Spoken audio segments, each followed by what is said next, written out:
C'est merveilleux, n'est-ce pas? Qui a dit Amen est très bien. C'est ça la joie dans le Seigneur. Est-ce qu'on peut acclamer Jésus? Est-ce qu'on peut acclamer Jésus? Qui a dit Amen est très bien. Bien-aimés, avant d'écouter le seul message de la soirée, pour clôturer notre conférence internationale, j'aimerais inviter un papa de la promotion Gédéon. Nous, à Brazzaville, on disait la promotion Gédéon est en voie de disparition. Mais la conférence internationale est en train de redonner vie à tous les Gédéons. Donc, vraiment, avant qu'un Gédéon parle, j'aimerais inviter Papa Dimitri Mbongokolo. Papa Dimitri. Papa Dimitri Mbongokolo. Est-ce qu'on peut acclamer le Seigneur très bien? Est-ce qu'on peut acclamer le Seigneur très fort? Le Dieu de la conférence redonne vie aux Gédéons. Que les Josué fassent attention. Les Gédéons sont en train de revenir en force. Est-ce qu'on peut acclamer le Seigneur? Est-ce qu'on peut acclamer le Seigneur? Mon cher papa, nous demandons à tous les Gédéons de monter sur l'autel. Les Gédéons. Les Gédéons. C'est la première promotion de notre ministère. Nous, on croyait qu'ils étaient perdus. Mais ils sont encore là en force. Hey! Papa Ngakoso. Non. Non, non. Ça, c'est la surprise de la soirée. Ça, c'est la surprise de la soirée. Papa Ngakoso. Waouh. Pasteur Ngakoso. Est-ce qu'on peut acclamer le Seigneur? Les Gédéons, un mot à dire. Je ne veux pas être puni ou bien qu'on me cogne sur la tête. Papa Dimitri, s'il vous plaît. Merci. Je vais prendre 5-6 minutes pour vous ramener au commencement.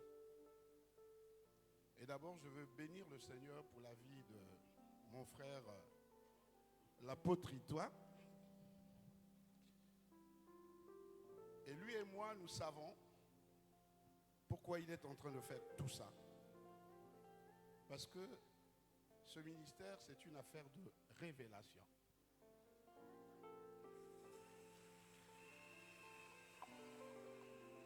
Et donc, je bénis le Seigneur pour la vie de mon frère, Jean-Richard Bruno Itois, disciple du Seigneur. Ce soir, je ne l'appellerai pas apôtre, mais je vais l'appeler disciple. Parce que Pierre, apôtre, était d'abord disciple de Jésus-Christ. Voyez-vous, un jour, j'étais dans un bureau à Brazzaville, le bureau d'un de nos amis, l'apôtre, va chercher à savoir de qui je parle. Nous étions en train de parler tous les deux, et puis il est sorti. Il me dit, attends-moi. Il est allé dans un autre bureau, et lorsqu'il est revenu, il m'a dit qu'il parlait avec Papa Mbot. De là où il est, il doit se poser la question avec qui il avait parlé. Mais il parlait de quoi? De ce ministère qui avait des problèmes de division. Et il m'a dit, j'ai dit au général, comment vous pouvez être en train de vous battre? De l'autre côté, il y a un général, et là aussi, il y a un général, et vous êtes en train de vous entre-déchirer, alors que ce que vous faites, c'est peut-être ce qui amène la paix dans ce pays. Il lui a dit, qui sait si ce sont vos prières qui amènent la paix dans ce pays?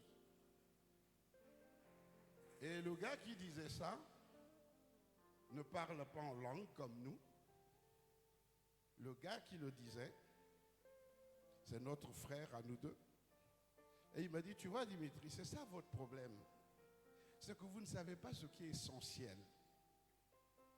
Et maman avait souvent l'habitude de le dire, vous êtes dans la distraction. Et la distraction, c'est tout ce qui vous détourne de l'essentiel. Voyez-vous? Je suis là avec mes frères de promotion. Et tous, quand nous nous regardons, nous savons ce que nous avons reçu du Seigneur. Et c'est Papa Olangui qui nous a lavé les pieds. Il nous a lavé les pieds. Mais avant nous, il y avait les messagères. Sans une messagère, je n'allais pas être aujourd'hui disciple du Seigneur. C'est parce que ma femme, qui avait assimilé la vision de maman, a pratiqué la vision de maman, m'a amené au Seigneur. Et pendant tout le temps qu'on était là, même lorsqu'elle voyait des choses qui ne marchaient pas, elle ne m'avait jamais dit ce qui ne se passait. Elle le cachait toujours parce que son objectif était de faire de moi un disciple. Alors moi je parle ici, je suis parmi les premiers à quitter la maison. Mais lorsque j'ai quitté la maison, je suis allé voir papa et maman à Bruxelles pour aller dire à papa, le Seigneur m'appelle. Et je crois qu'ici, nous avons entendu parler d'appel.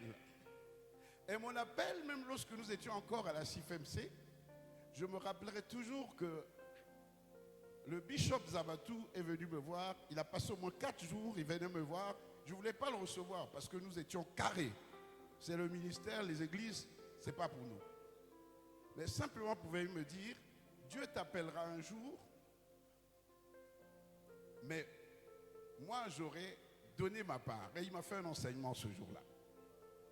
Et mon frère Bruno sait que papa et maman ont prié pour moi. Nous étions au Nigeria lorsque papa Odouyemi a demandé aux parents de prier pour moi parce que Dieu m'appellerait à autre chose. C'est pour cela que quand je suis parti, pas un seul jour, j'ai été contre le ministère. Mais vous tous, vous m'avez tourné le dos un jour. Donc ce qui se passe maintenant, ça ne me surprend pas. J'allais dire, cessez d'être dans la distraction. Parce que moi, j'avais retenu ce que maman avait dit. Vous êtes dans la distraction. Et je ne suis pas resté dans la distraction. J'ai gardé les yeux fixés sur ce que le Seigneur m'a dit de faire. J'ai toujours été là. Lorsqu'il fallait défendre ce ministère. Je me suis retrouvé à Grenoble dans une conférence des églises françaises. Et il y avait des frères, pasteurs africains, qui m'ont demandé à ce qu'on chasse Papa Étienne, qui était venu implanter le ministère à Grenoble. J'ai dit pourquoi? Ça tapait sur maman. J'ai dit, vous ne connaissez pas cette femme, c'est ma mère. Et quand je dis ma mère, j'ai une fille qui s'appelle Elisabeth. Le jour où papa est parti, j'étais ici à Brazzaville, j'ai traversé, je suis parti. Je n'avais pas vu maman, mais il y a des frères qui m'ont vu parce que pour moi, c'était mon père. Donc, oui, je le lance. Donc, c'est important que je le dise. C'est important que je le dise parce qu'ils sont plusieurs comme moi. Plusieurs comme moi. Papa Michel, Papa Hippolyte, Papa Balou, ils sont nombreux comme moi. Mais si je suis ici, c'est parce que vous avez eu la belle initiative de dire c'est le rassemblement international comment vous appelez ça? Des fils et des filles et des fils spirituels de papa et maman Olangi. Donc, je voudrais dire à tous les frères qui ont été avec nous au commencement. Je pense à Michel Baboué, à Kinshasa. Je pense à Hippolyte, en Angola. Je pense à Papa Mandiangou. Je pense à Maman Daniel. Maman Daniel. Parce que quand vous parlez des choses, il faut savoir comment ça a commencé. Nous avons commencé cette œuvre avec Maman Daniel et tout le travail qui a été battu. Nous devons dire que Maman Daniel, que son cœur ne s'attriste pas. Voyez, je pense donc à tous ces frères, mais peut-être pas nous, parce que je rencontre en France, vous ne pouvez pas vous imaginer, des nombreux serviteurs et servantes de Dieu qui sont nés de la JCC. Et ces enfants sont orphelins. Commencer le ministère sans avoir un père spirituel, c'est compliqué. C'est compliqué. Vous êtes obligé de chercher un papa. Et parfois, qui vient vous détruire. Donc, mon cher frère, l'initiative que vous avez eu à prendre avec les autres frères qui viennent de Londres, de partout, est une initiative à saluer. Voilà pourquoi je dis, si nous sommes tous nés de papa et maman Olangi, oublions ce qui nous divise. Je parle à Alain Olangi, je suis le témoin de mariage du premier mariage d'Alain. Guy Olangi, c'est moi qui l'ai gagné au Seigneur. Ce jour-là, tu étais on a fait un repas avec les parents. Je crois que c'était l'anniversaire de papa, tu étais là. Donc, je ne vois pas ce qui va nous diviser. L'essentiel pour nous est que le ministère des parents, le don que papa et maman nous ont laissé à tous, puisse demeurer éternellement jusqu'à l'arrivée du Seigneur Jésus-Christ. Je vous bénis. Gloire à Jésus. Nous nous tenons debout. Et